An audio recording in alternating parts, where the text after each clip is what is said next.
Welcome to citizens pulse. నేను మీ Rajesh. So ప్రస్తుతం తెలంగాణ రాష్ట్ర వ్యాప్తంగా అతిపెద్ద చర్చ జరుగుతోంది ఫోన్ ట్యాపింగ్ అంశం సంబంధించి. సో ఈ నేపథ్యంలో ఇప్పటికే సిట్ సంబంధించినటువంటి నోటీసులు మాజీ సీఎం కేసీఆర్ గారికి నోటీసులు ఇచ్చారు. ఆయన మొదటిసారి కొంత మున్సిపల్ ఎన్నికల హడావుడి ఉందని చెప్పినటువంటి నేపథ్యంలో రెండోసారి కూడా సిట్ నోటీసులు జారీ చేసినటువంటి నేపథ్యం.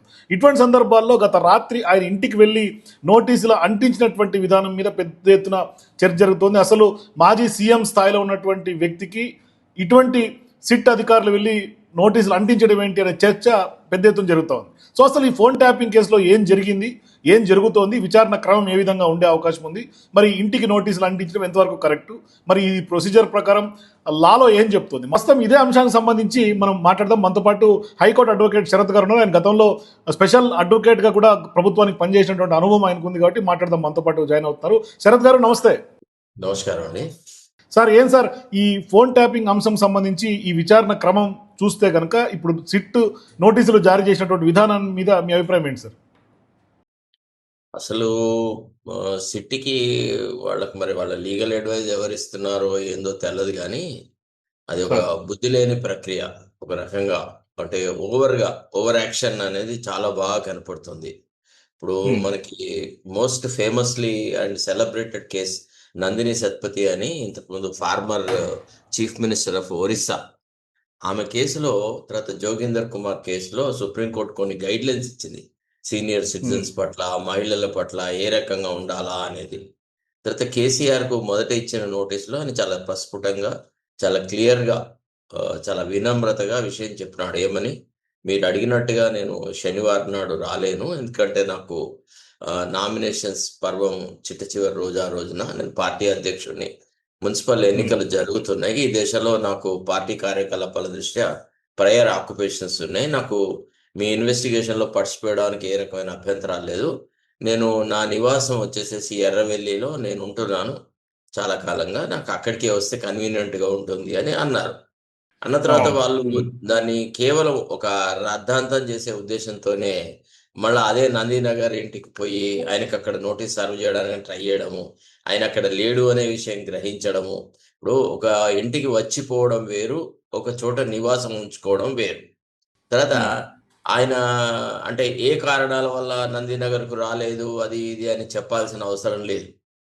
ఎందుకంటే నందినగర్కి తన ఆరోగ్య కారణాల వల్ల అక్కడ ఆరోగ్యకరమైనటువంటి వాతావరణం లేదనో, లేకపోతే డాక్టర్ల సలహా సంప్రదింపులు ఇవ్వనో, లేకపోతే ఉండడానికి సరైన వాతావరణం లేదనో, తర్వాత తను ఇప్పుడు దాదాపుగా ఇప్పటి వరకు సిట్లో ఎవరెవరినైతే ఇంట్రాగేట్ చేసినారో వాళ్ళందరినీ 6 గంటలు, 7 గంటలు, 10 గంటలు అట్లా ఇంట్రాగేట్ చేసినారు. తర్వాత ఇటీవలే కేసీఆర్ గారికి ఒక అంటే ఇంజురీ జరిగింది, తన బాత్రూంలో పడిపోయిన సందర్భంలో. తర్వాత అతను 70 years అండ్ ఎక్కువ ఉంటాడు, అతను హాస్పిటల్లో ఉండే, అతని గౌరవ ముఖ్యమంత్రి కూడా వచ్చి చూసిపోయినాడు, ఆయన పరిస్థితి బాగుండట్లేదు, చాలాసేపు కూర్చోలేకపోతున్నాడు. ఇట్లాంటి పరిస్థితుల పాయింట్ ఆఫ్ వ్యూ, ఆయన ఒక మాజీ ముఖ్యమంత్రి, ఆయన ఏమి ఇన్వెస్టిగేషన్ ఇచ్చి తప్పుకొని పోతా అనలేదు, లేదా నాకు మీకు అర్హత లేదు మీరు నన్ను ఎగ్జామిన్ చేయొద్దని అనలేదు. కాబట్టి దాన్ని అంతే ఫేస్ వాల్యూలో తీసుకొని ఒక ఇట్స్ ఆల్ రైట్ సార్, మేము ఫలానా రోజున మరి మీ ఎర్రవల్లికి వస్తున్నాం, ఆ రోజున మిమ్మల్ని ఎగ్జామిన్ చేస్తామంటే సరిపోయేది. కానీ ఇప్పుడున్న సిట్ ఎట్లా అంటే గవర్నమెంట్ ట్యూన్‌కి డాన్స్ చేస్తా ఉంది. వాళ్ళు విచక్షణ కోల్పోయి, లేదు లేదు మీరు అడిగిన చోట మాకు ఆ సామాజికం కాదు, మీరు నందినగర్‌కే రావాలా అని ఇన్సిస్ట్ చేస్తూ మళ్ళా రెండో నోటీస్ ఇచ్చినారు. ఇక బీఆర్ఎస్ మేధావులు, తర్వాత పోలీసు వాళ్ళ మేధావులు అంత తర్జన భర్జనలు చేసి కేసీఆర్‌కు తప్పుడు సలహా ఇచ్చడం, అంటే ఆయనను హైకోర్టుకు పొమ్మని అడగడము. కేసీఆర్ న్యాయ కోవిదులు చెప్తున్నట్టుగా మనకు వార్తలు వస్తున్నాయి సోషల్ మీడియాలో, ఎంతవరకు నిజమో మనకు తెలియదు. బట్ మరి ఆ మేధావుల గొప్పతనం ఏదో తెలియదు. తర్వాత మరి పోలీస్ శాఖకు సలహాలు ఇచ్చే మేధావులేమో లేదు లేదు మనం ఇంకేదైనా చేయొచ్చు అని. ఇప్పుడు న్యాయపరంగా ఆలోచిస్తే the only procedure available to the police is to approach the jurisdictional magistrate under 175 of the CRPC for issuing of summons to KCR. తర్వాత ఆ మెజిస్ట్రేట్ కూడా సమన్స్ ఆషామాషిగా ఇవ్వదు కదా, వీళ్ళు ఇచ్చిన కారణాలు, ఆయనకి ఇచ్చిన నోటీసు, ఆయన నోటీస్కి ఇచ్చిన రిప్లై, ఇవన్నీ చూసిన తర్వాత కోర్టు ఎక్కడ కూడా ఇతను నోటీస్ని అవాయిడ్ చేస్తున్నాడనో, ఇన్వెస్టిగేషన్కు సహకరించట్లేదు అనేటువంటి ప్రాథమికంగా ఒక ఒపీనియన్కు రావాల్సి ఉంటుంది.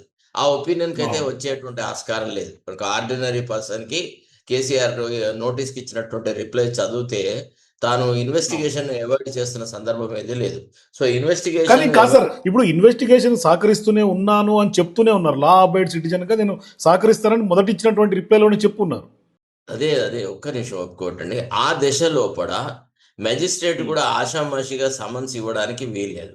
తర్వాత పోనీ మెజిస్ట్రేట్ సమన్స్ ఇచ్చే ముందు no I want to hear KCR అని కేసీఆర్ నోటీసులు సర్వ్ చేయండి మీరు ఎర్రవల్లిలో అయినా సరే. Let he or his advocate appear before the court and explain what are the problems in coming to Nandinagar. అది తెలుసుకున్నాకనే నేను సమన్స్ ఇష్యూ చేస్తాను.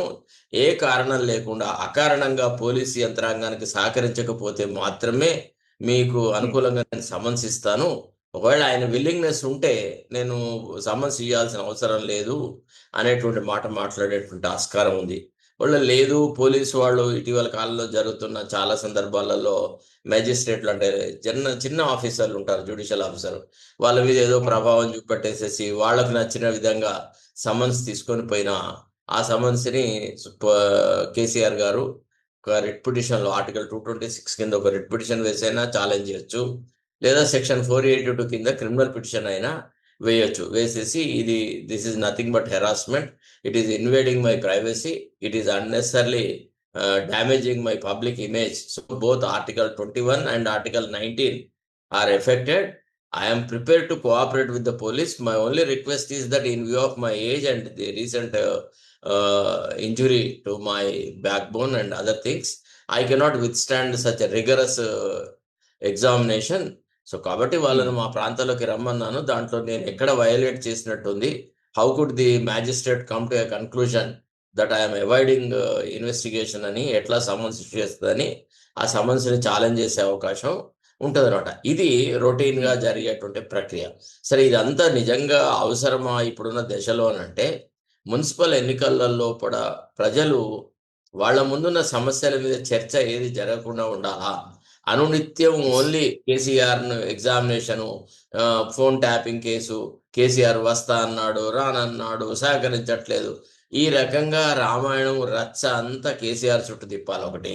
తర్వాత కేసీఆర్ను వాళ్ళు అరెస్ట్ చేస్తారు అని మనం, లేకపోతే ఇంకేదైనా చేస్తారు అని ఆయన కొడుకు, ఆయన అల్లుడు, వాళ్ళందరూ ఎలక్షన్ ప్రచారం ఏది చేయకుండా కేసీఆర్ ఇంటి చుట్టే ఉండేలాగా వాళ్ళను బంధించడం, ఈ రకమైనటువంటి దుష్ట ఆలోచనలతోనే ఈ ప్రభుత్వం పోలీస్ యంత్రాంగం ద్వారా సిట్ ద్వారా ఈ రకంగా కేసీఆర్ని హెరాస్ చేయడం జరుగుతుందన్నమాట. ఇది ఆర్డినరీగా మనం ఆలోచిస్తాం. అంటే ఇప్పుడు మనకు కేసీఆర్ మీద సానుభూతి లేదు, పోలీసు యంత్రాంగం మీద అనవసరమైనటువంటి వ్యతిరేకత లేదు. విమర్శనాత్మకమైన ధోరణి లేదు. అంటే సహజంగా ఏం జరిగితే బాగుంటది. ఒక సమస్యను సునిశ్చితంగా సింపుల్ గా పరిష్కరించే మార్గం ఏముంది అని. ఆఫ్టర్ ఆల్ డెమోక్రసీ అంటే ఇచ్చిపుచ్చుకోవడం.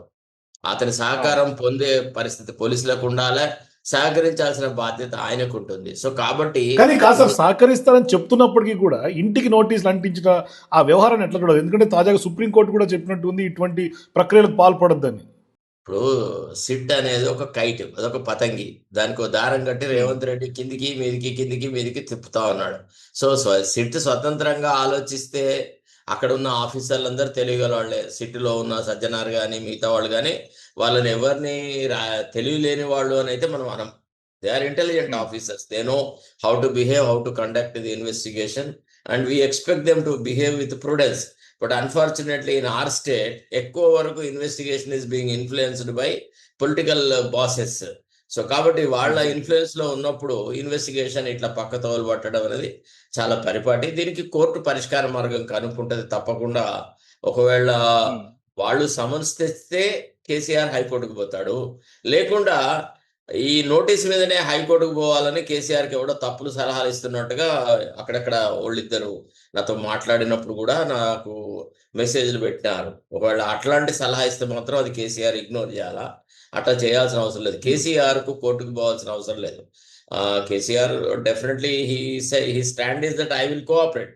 అతను కనుక అవసరం లేకున్నా కోర్టుకు పోతే he doesn't want to cooperate, that is why he rush to the high court అనేటువంటి భావన, ఒక ప్రెజుడిస్ అనేది ఏర్పడుతుంది అనమాట. సో కాబట్టి ఖచ్చితంగా you should wait and see how the court police will respond to his reply that I am insisting that my examination should happen only at my present place at Erravelli అని అడగాల. దాని తర్వాత ఏం జరుగుతుందో చూద్దాం. ఏది ఏమైనా కానీ కానీ కానీ శరత్ గారు, ఇక్కడ కాంగ్రెస్ పార్టీ ఏమో ఫోన్ ట్యాపింగ్ జరిగింది 10 ఏళ్ల పాటు, మొత్తం అంతా కూడా చాలా వరకు ప్రైవసీ భంగం జరిగింది అని వాళ్ళ వాదన. సిట్ కూడా తేల్చబోతా ఉన్న ఫోన్ ట్యాపింగ్లో ఏం జరిగింది అని. కానీ బీఆర్ఎస్ పార్టీ వాదన, కేటీఆర్ గారు కానీ, లేదంటే హరీష్ రావు గారు కానీ, లేదంటే కేసీఆర్ గారు కానీ గతంలో మాటలు వింటే కనుక పొలిటికల్ పార్టీగా మాకు పోలీసులు చేసినటువంటి పనికి ఏం సంబంధం అని చెప్పే ప్రయత్నం వాళ్ళు చేస్తూ ఉన్నారు. ఇది ఎంతవరకు లీగల్ శానిటీ వచ్చే అవకాశం ఉంది సార్? ఇప్పుడు వాళ్ళ డిఫెన్స్ వాళ్ళు చెప్పుకుంటారండి. అసలు మేము పోలీస్ ట్యాపింగ్ చేయలేదు, ట్యాపింగ్ చేసినా మా దృష్టికి రాలేదు, పోలీసులు తమ విధి నిర్వహణలో భాగంగా చేసినారు, ఇట్లాంటి అన్ని అంశాలు ఉన్నాయి కదా. ఇది సిట్ తేలుస్తుంది. ఆ సంబంధిత అధికారులు శ్రవణ్ రావు కానీ, మిగతా భుజంగరావు, ఆ తర్వాత మిగతా వాళ్ళందరూ ఏ ప్రోద్బలంతో, ఎవరి ప్రోద్బలంతో ఫోన్ ట్యాపింగ్ చేశారు, ప్రభాకర్ రావు ఎందుకు ఇందులో ఇన్వాల్వ్ అయ్యాడు, రాధాకృష్ణరావు ఎందుకు ఇన్వాల్వ్ అయి ఉన్నాడు, తర్వాత వీళ్ళందరూ ఒకటే కులానికి చెందిన వాళ్ళు ఎందుకున్నారు, సిటీలో ఈ రకమైన ఇది చేసినారా, పోలీసు యంత్రాంగం తమ విధి నిర్వహణలో కులతత్వాన్ని తీసుకొచ్చుకున్నదా, లేకపోతే కేసీఆర్ పట్ల అనవసరమైన ప్రేమ ప్రదర్శించిందా, ఈ యాంగిల్స్ అన్ని సిట్ వాళ్ళు తెలుస్తారు. ఇప్పుడు ఎవరి డిఫెన్స్ వాళ్ళు పత్రికలకు ఏదో రకంగా తెలుసో తెలియకో రకరకాలుగా చెప్తున్నా ఇది కరెక్ట్ కాదు. అంటే ప్రభుత్వ పెద్దలకు తెలియకుండా ఫోన్ ట్యాపింగ్ జరుగుతుంది అని అంటే ఇక దానంతా అభూత కల్పన ఏది ఉండదు. ఫోన్ ట్యాపింగ్ జరిగింది అనేది వాస్తవము, తర్వాత ప్రభుత్వ పెద్దలకు తెలిసే జరిగింది అనేది కూడా వాస్తవమే.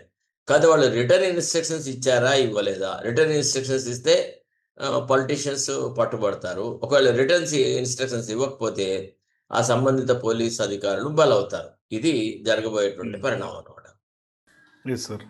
సో మొత్తం మీద ఈ డ్రామా ఇంకా ఎంతకాలం కొనసాగే అవకాశం ఉంటుంది సార్? ఎందుకంటే డైవర్షన్ పాలిటిక్స్ అని బీఆర్ఎస్ చెప్తోంది. వాళ్ళు చెప్పడం ఎందుకు, ఇవాళ రోడ్డు మీద ఉన్న వాళ్ళు కూడా, ఇప్పుడు నేను మా మేడారం జాతరకని పోయినాను, తర్వాత అక్కడ ఇక్కడ ఎక్కడ పడితే అక్కడ జనాలు మాట్లాడుకుంటున్న తీరు కనుక చూస్తే ఇదంతా డైవర్జన్ పాలిటిక్స్ అని ఒకటి, మున్సిపల్ ఎన్నికలని కనుక చాలా ఓవర్ చేస్తున్నారని రెండు, తర్వాత ఈడేమంత సొక్కంగా ఉంది ఈ ప్రభుత్వం అంతా అని ప్రజలలో ఏమంత పెద్ద ఆశావాదం కనబట్లేదు, ఉత్సాహం కనబట్లేదు. అంటే మున్సిపల్ ఎన్నికల కోసమే ఈ రాజకీయ తతంగం నడుస్తుంది, ఈ రాజకీయ క్రీడ చేస్తున్నారు అనేది గ్రాస్ రూట్ లెవెల్ ప్రజల దగ్గర వచ్చేసింది. సోషల్ మీడియా పుణ్యమా అని ఈ అంశం మీద రకరకాల కోణాలలో కూడా చర్చలు జరుగుతూ ఉన్నాయి. రకరకాల వాళ్ళు వాళ్ళ అభిప్రాయాలు వ్యక్తం చేస్తున్నారు. సో ప్రజలకు కూడా ఒక రకమైన ఎస్టిమేషన్ ఉంది, ఎవరు నిజాయితీగా ఇందులో మాట్లాడుతున్నారు, ఎవరు ఒకళ్ళ సంతృప్తికి మాట్లాడుతున్నారు, ఎవరు ఒక పార్టీకి మద్దతుగా మాట్లాడుతున్నారు అనేది వాళ్ళకు ఒక నిశ్చితమైన అభిప్రాయం ఉంది. ఇప్పుడు మనకు సమాజంలో వస్తున్న రెస్పాన్స్ను చూస్తే మనకు అర్థమవుతుంది మన మాటలకు ఎంత వాల్యూ ఉంది, ఎంత క్రెడిబిలిటీ ఉంది అనేది. సో కాబట్టి రేవంత్ రెడ్డి తల కిందికి కాళ్ళ మీదకి చేసుకున్నా ఈ విషయంలో కేసీఆర్ కు సానుభూతి వస్తున్నది తప్ప కేసీఆర్ కి నష్టం అంటే జరగట్లేదు. ఈ పదే నోటీసుల పేరు మీద, సమన్స్ పేరు మీద ఆ రకమైన దుష్ప్రచారము, తర్వాత సిట్ ద్వారా కేసీఆర్ ని హెరాస్ చేయడం, ఇదంతా బూమరాంగ్ అవుతుంది. ఇది ఇండైరెక్ట్ గా అతనికి నెగిటివ్ ఎఫెక్ట్ వస్తుంది. తర్వాత ప్రజల ఎస్టిమేషన్ లో ఎందుకో కానీ రేవంత్ రెడ్డిని ఒక నిజాయితీ గల రాజకీయ నాయకుడిగా వాళ్ళు భావించట్లేదు. రేవంత్ రెడ్డి అంటే మ్యానిపులేటర్, తర్వాత ఆంధ్ర వాళ్ళ ఫేవరెటిజం ఉంటాడు, తెలంగాణ ఇంట్రెస్ట్ అని గాలికి వదిలేట్టినాడు, చంద్రబాబు నాయుడు తొత్తు అని, ఇట్లా రకరకాల అభిప్రాయాలు ప్రజలలో ఆల్రెడీ చాలా బలంగా ఉన్నాయి. ఈ దశలో కనీసం తన మీద ఉన్నటువంటి ఆ రూమర్స్ నన్నా లేకపోతే ఆ రకమైన భావనన్న తొలగించుకోవడానికి ముఖ్యమంత్రి కొంత హుందాగా ప్రవర్తిస్తాడా అంటే అసలు సమస్యలన్నీ గాలికి వదిలేట్టేసేసి అమెరికాలో పోయి చదువుకోవడానికి పోవడము, ఇవన్నీ ఏంటంటే ఒక ఇర్రెస్పాన్సిబుల్ వే ఆఫ్ బిహేవియర్ అనమాట.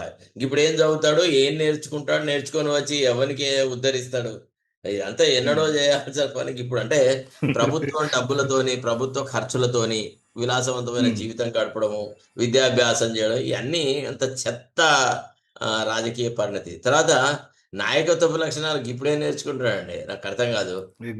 పిహెచ్డి చేసేటప్పుడు ఏబిసిడీలు నేర్చుకున్నాడు, రాష్ట్ర ముఖ్యమంత్రి హోదాలో ఉండి గా మాత్రం తెలియదా? గా విషయాలు అక్కడ ఏం చెప్తారు? ఏమైనా కొత్తగా ఏమన్నా ఇంజెక్షన్ చేస్తారా అది ఆయనకి? కానీ ఆ కోర్సు పూర్తి అవ్వకుండానే ఆయనకి సర్టిఫికెట్ ఇవ్వటం, అదే హార్వర్డ్ యూనివర్సిటీ. సరే లేదండి సార్, ఇక ఈ సర్టిఫికెట్లు ఎన్నన్నా తీసుకురావచ్చు. మీరు my experiments with Gandhi truth అనే ఒక పుస్తకం గాంధీజీ గారు రాసింది కనుక చదివితే అందులో చెప్తాడు, గాంధీజీ గారు నేను మాంసం తినట్లేదు, మద్యపానం చేయట్లేదు, కావాలంటే నేను ఒక సర్టిఫికేట్ తీసుకొస్తా అని ఒక సార్జెంట్ మజుందార్ అనే అతనితో మాట్లాడతాడు. అతను ఏమంటాడు, నీవు అట్లా ఎందుకు, తాగేవాడికి కూడా అట్లాంటి సర్టిఫికేట్ ఇస్తారు, నువ్వు తాగలేదని. మాంసం తినేవాడు తినుకుంటూ కూడా మాంసం తినలేదు అనే సర్టిఫికేట్ తెచ్చుకోవచ్చు, ఆ సర్టిఫికేట్కి ఏమి వాల్యూ లేదు అని చెప్పి చెప్తాడు అనమాట. అది గాంధీజీ చెప్తాడు, ప్రజల విశ్వాసం ప్రధానం కానీ సర్టిఫికేట్ల ద్వారా ఎవరు తమ నిజాయితీని నిరూపించుకోలేరు అనేటువంటి మాట వారు చాలా గొప్పగా చెప్పినారు అనమాట. కాబట్టి కావాల్సింది ఏంది, ప్రజలలో మన నిజాయితీ పట్ల, మన పరిపాలన పట్ల ప్రేమ అనురాగాలు ఉన్నాయా లేదా? అంటే ఒక నిర్దిష్టమైనటువంటి కార్యక్రమాలన్నిటిని గాలికి వదిలేట్టున్నాడు కాబట్టి రేవంత్ రెడ్డి పరిపాలనకు అంత ప్రజామోదం లేదు. అంటే ప్రజలకి కానీ గత కాదు శరత్ గారు, ఇక్కడ ప్రధానంగా సిట్ నిన్న రాత్రి ఇచ్చినటువంటి నోటీస్ కనుక ఒకసారి మనం అబ్జర్వ్ చేస్తే వాళ్ళు ఇచ్చినటువంటి ఒక పాయింట్, లీగల్ పాయింట్, మీరు అఫిడవిట్లో నందినగర్ ఇల్లే మీకు ఓన్ హౌస్గా మెన్షన్ చేసిన ఎర్రవల్లి మెన్షన్ చేయలేదు, అధికారిక రికార్డ్స్ లేవు అన్నారు. కానీ అదే విషయానికి వస్తే, వాళ్ళ వాదనకు వస్తే, హరీష్ రావు గారికి ఇచ్చినటువంటి నోటీసులో ఆయన సిద్దిపేట అడ్రస్ ఉంటే ఆయనకి ఇక్కడ మనకి మన కోకాపేటలో ఉన్నటువంటి ఇంటికి నోటీస్ సర్వ్ చేసినారు. అంటే వాళ్ళ స్టాండ్లోనే వాళ్ళు గత నోటీస్కి కేసీఆర్ గారికి ఒక రకంగా, హరీష్ రావు గారికి ఒక న్యాయం చూపిస్తా ఉన్నారు.